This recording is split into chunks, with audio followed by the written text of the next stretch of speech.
साथियों, मेरे YouTube channel में आपका स्वागत है। आज मैं आपके लिए नागार्जुन की कविता अकाल और उसके बाद की व्याख्या लेकर आया हूँ। इन पंक्तियों में नागार्जुन जी ने मानवीय संवेदना के विभिन्न पक्षों का सजीव चित्रण किया है। चूल्हे और चक्की के भावों को कवि ने दिखाया है। अकाल की स्थिति में और अनाज के अभाव में मानव तो क्या, अन्य जीवों की दशा भी किस प्रकार दयनीय हो जाती है, इसका चित्रण हमें इस कविता में देखने को मिलता है।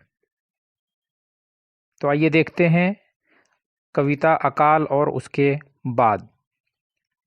कई दिनों तक चूल्हा रोया, चक्की रही उदास, कई दिनों तक कानी कुतिया सोई उनके पास,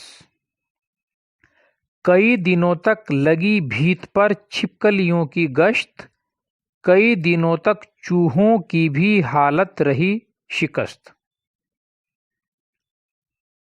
अकाल पड़ने के कारण आम आदमी का जीवन बहुत ही कठिन हो गया।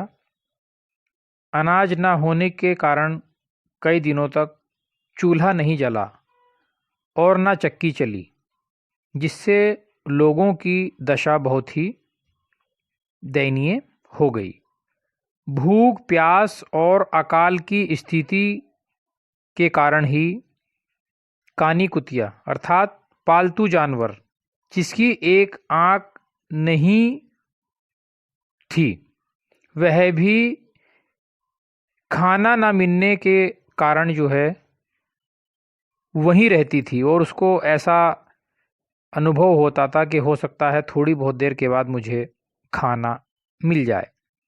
कई दिनों तक लगी भीत पर छिपकलियों की गश्त, कई दिनों तक चूहों की भी हालत रही शिकस्त।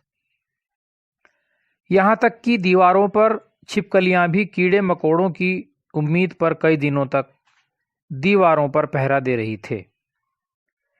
कई दिनों तक वो दीवारों पर ही रेंग रही थी और उनकी हालत भी बहुत अधिक खराब हो गई थी।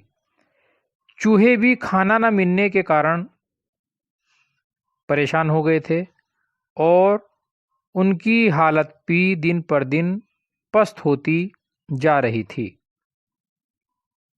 आगे पंक्तियों में जब अकाल के बाद घर में अनाज के दाने आते हैं तो उनकी महत्ता का चित्रण कवि ने अगली पंक्तियों में किया है।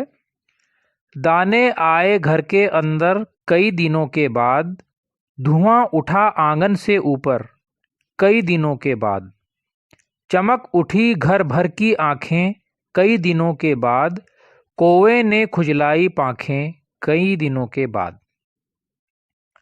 जब अकाल की विपत्ति गई तो घर में अन्न के दाने आए और घर में खुशी का माहौल और हलचल प्रारंभ हो गई।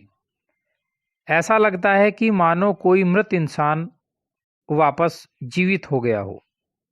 घर में कई दिनों के बाद चूल्हा जला और आंगन के ऊपर से धुआं उठता दिखाई देने लगा। अन्न की प्राप्ति होने की खुशी से घरवालों की आंखें चमकने लगी। आज बहुत दिनों के बाद उन्हें भरपेट भोजन मिलेगा, यह सोचकर उन्हें बहुत खुशी और आनंद का अनुभव हो रहा था। घर में धुआं देखकर कौवे को भी भोजन पाने की आशा हो गई, अर्थात वह भी यह समझने लगा कि कहीं से कुछ खाने के लिए आया है, इसलिए संभव है कि मुझे भी कुछ खाने के लिए आज मिल जाए। इसी प्रसन्नता से वह अपने पंख खुजलाने लगा और इसी तरह से वातावरण में खुशी का एक माहौल छा गया। बहुत ही सहज और सरल एवं बिंबात्मकता के साथ कवि ने इसमें चित्रण किया है।